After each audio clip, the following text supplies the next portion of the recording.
Hello students, class 10th mathematics chapter surface areas and volumes.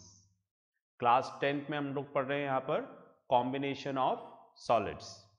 Okay, कुछ questions करेंगे. NCERT book निकाल लीजिए. चलिए भाई, एनसीईआरटी बुक एक्सरसाइज 13.1 इसका क्वेश्चन नंबर 6 देखेंगे. A medicine capsule is in the shape of a cylinder with two hemispherical stuck to each of its end. See figure 13.10. तो बोल रहे हैं यहाँ पर एक कैप्सूल है. कैप्सूल सबने देखा है, टैबलेट कैप्सूल मेडिसिन में आती हैं, ठीक है. तो जो कैप्सूल है, ठीक है, राइट, वो कुछ इस तरह से शेप में है कि बीच में तो सिलेंड्रिकल है और दोनों तरफ क्या है, हेमिस्फेरिकल अटैचमेंट है, ठीक है, कुछ इस तरीके से. ये आपका कैप्सूल है, ठीक है, राइट. तो कैप्सूल को हमने क्या किया, मैथमेटिकली, ठीक है, राइट, कुछ इस तरह से डिवाइड कर लिया. Okay fine. जैसे मैं इधर बता दूं, ये रहा कैप्सूल, ऐसा होता है ना आपका, ये कैप्सूल, ठीक है, इस तरह का, बड़े कलरफुल से होते हैं, ठीक है, राइट, फाइन. और ये जो कैप्सूल है, इसमें आपको ये बिल्कुल खाली भी मार्केट में मिलेगा, ठीक है, बिल्कुल खाली आता है. आप उसके अंदर, ठीक है, राइट, मेडिसिन भरते हो और मेडिसिन भर के फिर लेते हो. तो कई बार जैसे घर में अगर हमें कोई घरेलू इलाज करना होता है तो हम लोग इस कैप्सूल का यूज़ करते हैं. जैसे नीम के पत्ते का पाउडर बना लिया, तो ये कैप्सूल लाओ, खोलो, इसके अंदर डालो. अगर आप वैसे नहीं ले पा रहे हो, मुंह में कड़वा नहीं लगे, तो इसके थ्रू ले सकते हो, जितना मुझे पता है. ओके, ये कैप्सूल. एनीवे, हम कैप्सूल पे आते हैं. ये हमारा कैप्सूल है, ठीक है, राइट. इसको हमने कुछ मैथमेटिकली इस तरह से समझा कि बीच वाला पार्ट तो सिलेंड्रिकल है और इसके दोनों जो एंड हैं वो हेमिस्फेरिकल है, ठीक है, हेमिस्फेरिकल. तो अगर हम इसको थोड़ा और अच्छे से बनाएं तो हम इस तरह से समझ सकते हैं, बीच वाला पार्ट क्या है, सिलेंड्रिकल है, और बाकी दोनों एंड क्या है, हेमिस्फेरिकल है. बात में आ गई, ठीक है. क्वेश्चन पढ़ता हूं, देखो क्या बोल रहे हैं. A medicine capsule is in the shape of a cylinder with two hemispheres stuck to each of its end, ठीक है, राइट. इसके दोनों एंड पे क्या है, हेमिस्फीयर है, ठीक है. तो अब आप ध्यान से देखो, ये बीच वाला पार्ट सिलेंड्रिकल है, इसकी जो हमने लेंथ है उसको मान लिया h, length of the cylindrical part of capsule. और ये जो रेडियस है, तो जो सिलेंडर का रेडियस होगा वही हेमिस्फीयर का भी क्या होगा, रेडियस होगा, क्योंकि दोनों के सर्कुलर एंड सेम है. समझ रहे हैं ना आप. ये जो सिलेंडर का सर्कुलर एंड है और इसका सर्कुलर एंड है, ये अलग अलग नहीं है, आपको समझाने के लिए अलग अलग बनाया है, एक्चुअल में ये एक ही है. तो दैट मीन्स इसका सर्कुलर एंड, इसका सर्कुलर एंड सेम है. सेम है तो क्या होगा, रेडियस भी क्या होगा, सेम. तो हमने r मान लिया है radius of the cylindrical part. ये जो सिलेंड्रिकल पार्ट है इसका रेडियस क्या है, r है. तो अगर इसका r है तो इसका भी क्या होगा, r. तो रेडियस r क्या है, radius of the hemispherical part of the capsule. तो इसका रेडियस भी r होगा, इसका रेडियस भी r होगा, ठीक है. तो हेमिस्फीयर में ये सेंटर है और यहां से हर जगह की डिस्टेंस r होती है, ठीक है. ये भी r है और यहां से यहां तक ये भी क्या है, r है, ठीक है. ये भी r है और ये भी r है. इधर भी लाइन ड्रॉ, मतलब सेंटर है, वो हेमिस्फीयर है, उसका सेंटर स्पेस में है. आप कहीं पे भी ड्रॉ करोगे तो हमेशा वो क्या आएगा, r ही आएगा, ठीक है, radius of the hemispherical part, ठीक है. बात में आ गई, ठीक है. क्वेश्चन पढ़ते हैं, चलिए. The length of the entire capsule is 14 millimetre and the diameter of the capsule is 5 millimetre, ठीक है. पूरी कैप्सूल का इंक्लूडिंग द हेमिस्फीयर, ये पूरा यहां से लेके पूरा यहां तक कितना है, 14 mm है, ठीक है. और डायमीटर हमें कितना दे रखा है, 5 mm. तो रेडियस क्या होता है, डायमीटर का half 5/2 mm, that is 2.5 mm। तो रेडियस निकला हमारे पास। अब आप देखो हमें यहां पर दे रखा है the length of the entire capsule is 14 mm। तो क्या हम ऐसा लिख सकते हैं क्या, h plus r equals to 14? सोचिए एक बार आप इस स्टेप के बारे में, क्या हम लिख सकते हैं क्या? बिल्कुल। देखो आप यहां से यहां तक कितना है, h ये वाला पोर्शन, फिर r तो पूरा है ना, ये वाला r, h और r ये तीनों मिलाकर क्या आ जाएगा 14 mm। बस में आ गई, ठीक है। दोबारा बताऊं, जैसे ये रेड यहां से देखो, यहां से यहां तक तो h हो गया पूरा, और ये r जिसको अलग अलग करके बताया। Okay fine. तो h plus r 14, r plus r क्या होगा 2r, ठीक है। h एज इट इज आ गया, प्लस का साइन, 2 r कितना है, r ये भी लिख सकते थे, ये भी मुझे ये कंफर्टेबल लगा तो मैंने यहां पे लिख दिया 5/2। 2 से 2 कैंसिल, ठीक है राइट। तो यहां पर 5, ठीक है, 2 से 2 कैंसिल है ना, कैंसिल, तो 5 बचेगा, 5 उधर जाकर माइनस हो जाएगा, तो h इक्वल्स टू कितना आ गया 9 mm, ठीक है। That means length of the cylindrical part is 9 mm। Okay चलिए, अब हमें यहां पर निकालना क्या है, दोबारा पढ़ते हैं। फाइंड इट्स सरफेस एरिया, आपको सरफेस एरिया निकालना है, ठीक है। ये रहा कैप्सूल, सरफेस एरिया मतलब ऐसा एरिया जहां जहां आप इसको पेंट कर सकते हो, सरफेस एरिया। ओके फाइन, ये हमें निकालना है। तो सरफेस एरिया निकालना है मतलब हम क्या निकालेंगे, जो सिलेंड्रिकल पार्ट है इसका निकालेंगे कर्व्ड सरफेस एरिया, ठीक है। कर्व्ड सरफेस एरिया, ये वाला एरिया और ये वाला एरिया, ठीक है फाइन, समझ रहे हैं, ये वाला पोर्शन और ये वाला पोर्शन, इसका एरिया नहीं निकालना। क्यों? क्योंकि ये वाला पोर्शन और ये वाला पोर्शन तो अटैच है, न्यू चिपक जाएगा, देखो, ठीक है राइट, स्टक ऐसे चिपक जाएगा, तो ये सरफेस तो बचा ही नहीं ना पेंट करने के लिए, ये तो दिख ही नहीं रहा हमें। उसी तरह से जो ये वाला एंड है वो भी इसके साथ अटैच हो जाएगा। मतलब अगर मैं सिलेंड्रिकल पार्ट की बात करूं तो कितने एरिया में पेंट कर सकते हो, इसके कर्व्ड सरफेस एरिया में। तो अगर हमें यहां पर निकालना है सरफेस एरिया ऑफ कैप्सूल, तो हम क्या लेंगे यहां पर, curved surface area of cylindrical part plus क्या लेंगे हम लोग, curved surface area of hemisphere. इस वाले पोर्शन का नहीं लेंगे, सिर्फ कर्व्ड सरफेस एरिया, बिकॉज ये वाला पोर्शन तो इसके साथ अटैच हो जाएगा, जॉइंट हो जाएगा, ठीक है। तो इधर क्या पेंट करने को मिलेगा, इसका कर्व्ड सरफेस एरिया। और ऐसे दो हैं, ये भी ये भी, तो 2 into curved surface area of hemispherical part, ठीक है। Curved surface area of cylindrical part क्या है formula, 2 pi r h. Curved surface area of hemispherical part 2 pi r square. तो ये वाला 2 तो ये रहा, और curved surface area 2 pi r square.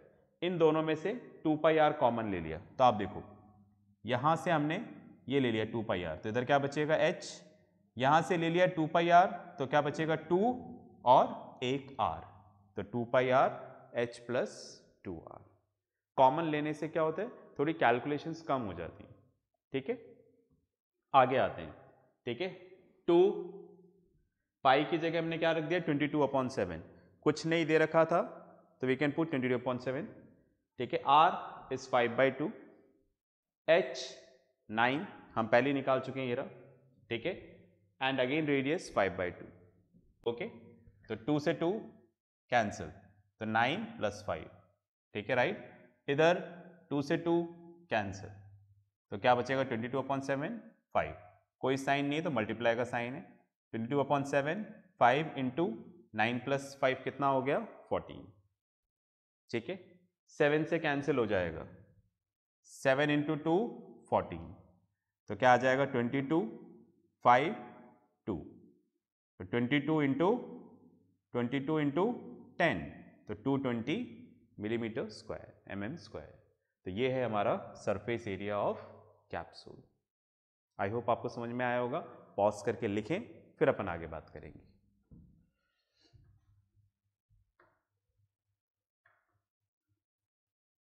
चलिए भाई, आपने लिख लिया होगा। अब हम लोग करते हैं यहां पर नेक्स्ट क्वेश्चन, क्वेश्चन नंबर 5 करेंगे। ठीक है, मैंने पहले ये वाला बता दिया क्योंकि टाइम बचाना था तो लिखना था, इसलिए ये वाला बता दी। तो आप जितनी देर में रब कर रहा हूँ, आप क्वेश्चन नंबर 5 पढ़ेंगे। ये हमने 6 किया था, तो क्वेश्चन नंबर 5 देखिएगा आप।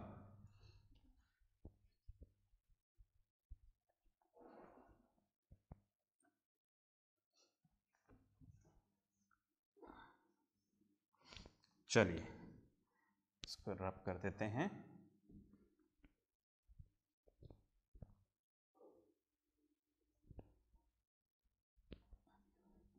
ओके,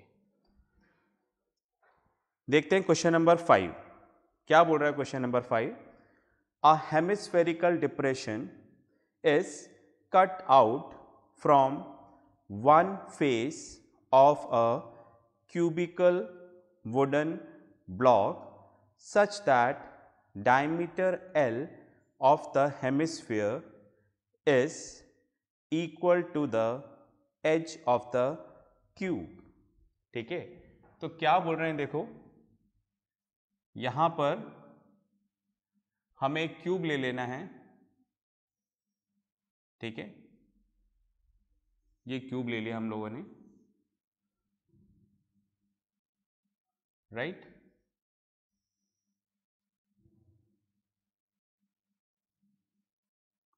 ये हम लोगों ने क्यूब लिया, फाइन।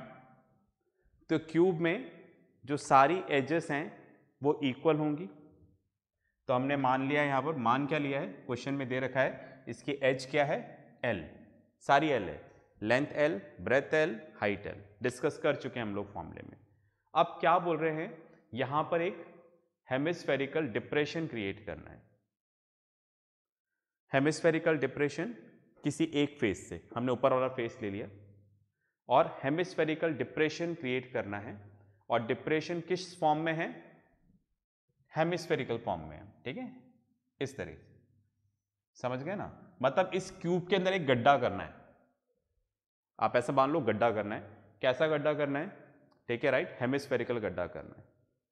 ठीक है, जैसा आपने याद है वो, आप ये मान लो कि सपोज ये आइसक्रीम की ब्रिक है और क्यूबिकल फॉर्म में, और आइसक्रीम का आपने देखा है स्कूप करने वाला। तो जब आप स्कूप करते हो तो क्या होता है, उसमें से आइसक्रीम इस फॉर्म में बाहर निकल जाती है, और जो ब्रिक है उसके अंदर क्या बन जाता है, एक हेमिस्फेरिकल डिप्रेशन बन जाता है, एक हेमिस्फेरिकल गड्ढा बन जाता है। ओके, तो मैं उसको बनाने की कोशिश करता हूं यहां पर। ठीक है, राइट, कुछ इस तरीके से, राइट।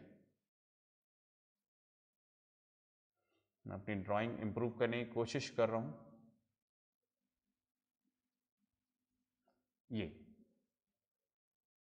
ये हमने एक हेमिस्फेरिकल डिप्रेशन क्रिएट किया है। आई होप समझ पाए क्या आप। ठीक है, राइट, मतलब इतना पोर्शन खाली है, हमने स्कूप कर दिया, इसमें से निकाल लिया इतना पोर्शन।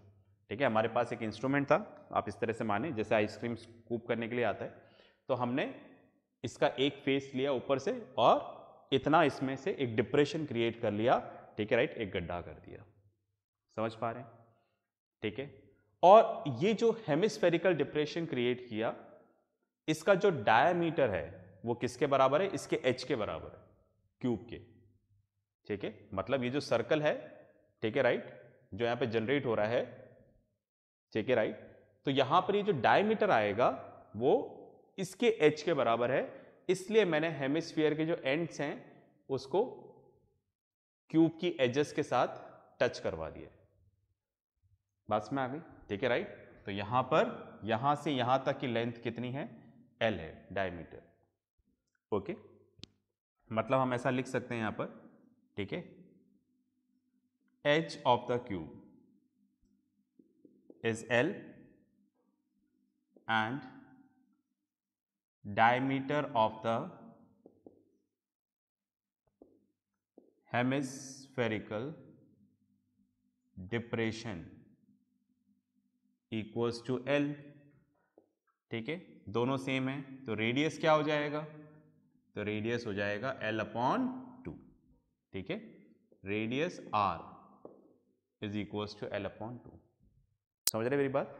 ठीक है, तो हमने क्या किया, एक हेमिस्फेरिकल डिप्रेशन क्रिएट किया जिसका डायमीटर क्या है? L है, इसके h के बराबर, इसलिए इसका सर्कुलर एंड हमने यहां पर, ठीक है राइट, इसके एजेस के साथ टच करवा लिया। आई होप समझ पाए आप। ठीक है, अब हमें करना क्या है, हमसे बोल रहे हैं यहां पर determine the surface area of remaining solid. अब जो आपके सामने सॉलिड आया है इसका आपको क्या निकालना है? सरफेस एरिया निकालना है। ठीक है, चलिए भाई निकाल लेते हैं इसका सरफेस एरिया। इसको मैं रब कर देता हूं, आप चाहे तो वीडियो पॉज करके एक बार खुद करके देखिए। ठीक है, और उसके बाद मैं तो कर ही रहा हूं बोर्ड पे, फाइन। तो अब हमें क्या करना है, हमें निकालना है surface area of remaining solid. थोड़ी जगह ज़्यादा मिल जाएगी, मैं इसको इस तरह से कर देता हूं पार्टीशन को। अब जो आपके सामने सॉलिड है, ठीक है, कौन सा? डिप्रेशन क्रिएट कर लिया, गड्ढा कर दिया इसके अंदर। ठीक है राइट, फाइन। तो अब आपके सामने जो सॉलिड है, ठीक है, इसका आपको क्या निकालना है? सरफेस एरिया निकालना है। ठीक है, फाइन। तो इधर लिख देता हूं मैं, surface area of remaining solid. ठीक है, अब जो आपके सामने सॉलिड बचा हुआ है इसका सरफेस एरिया क्या होगा? ठीक है, फाइन। तो मैंने यहां पे लिखा total surface area of cube. सबसे पहले तो क्या करो, total surface area of cube निकाल लो। ठीक है, टोटल सरफेस एरिया मतलब पूरी 6 सरफेसेस, पूरा का एरिया आ जाएगा। ठीक है, फाइन, प्लस, ठीक है, प्लस से पहले माइनस कर देता हूं तो आपको ज्यादा अच्छे से समझ में आएगा।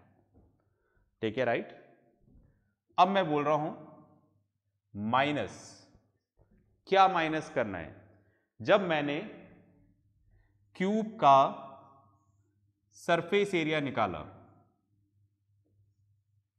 समझ रहे हैं आप, तो 6 सरफेसेस है, टोटल सरफेस एरिया निकाला तो सारी फेसेस का एरिया आ जाएगा, साइड वाली, इधर वाली, ऊपर वाला, नीचे वाला। ठीक है, हर जगह का आ जाएगा।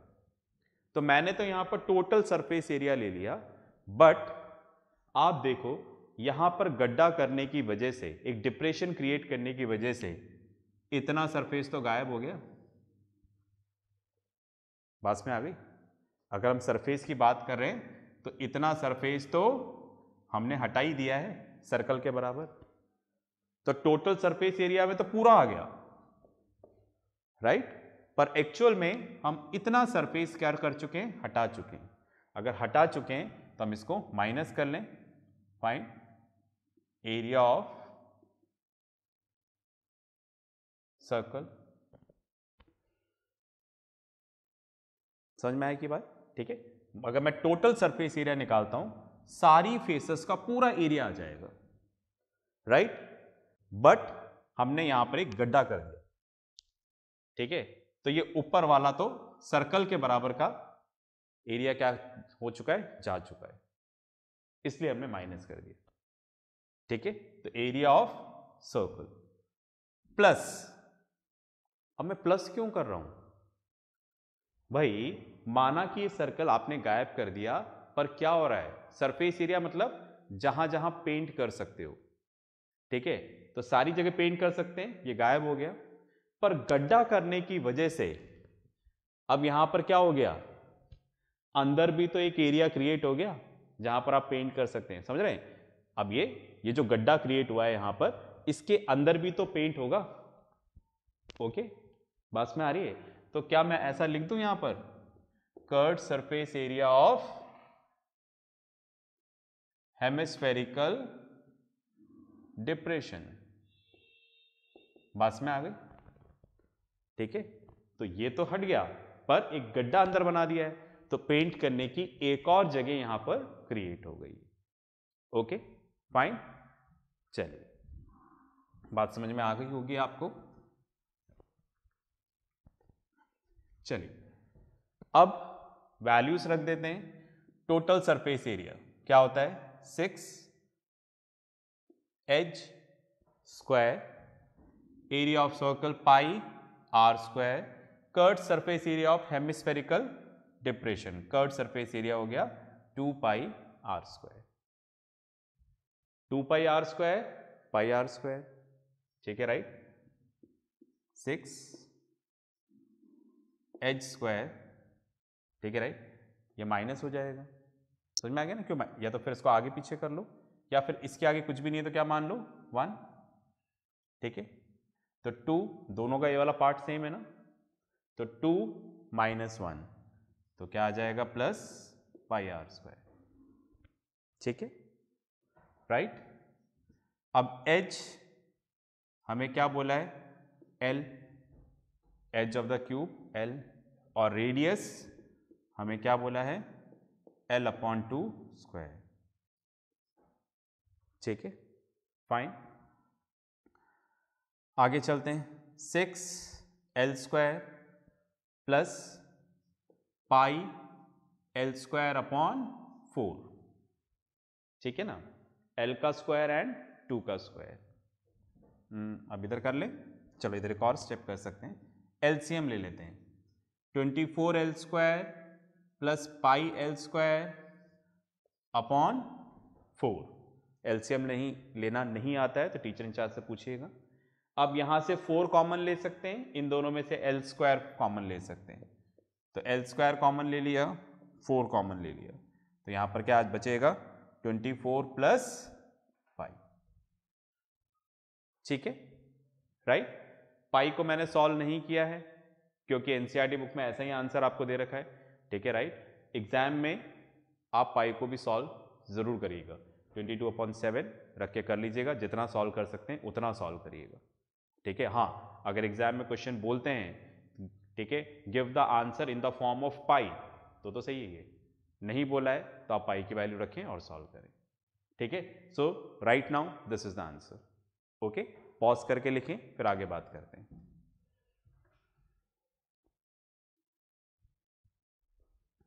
ओके, आई होप आपने लिख लिया होगा। इसके साथ जो होमवर्क आएगा उसको जरूर करिएगा। नेक्स्ट क्लास में मिलते हैं नेक्स्ट क्वेश्चन के साथ, तब तक प्रैक्टिस करते रहें, पढ़ते रहें और सबसे इंपॉर्टेंट अपना ध्यान रखें। बाय।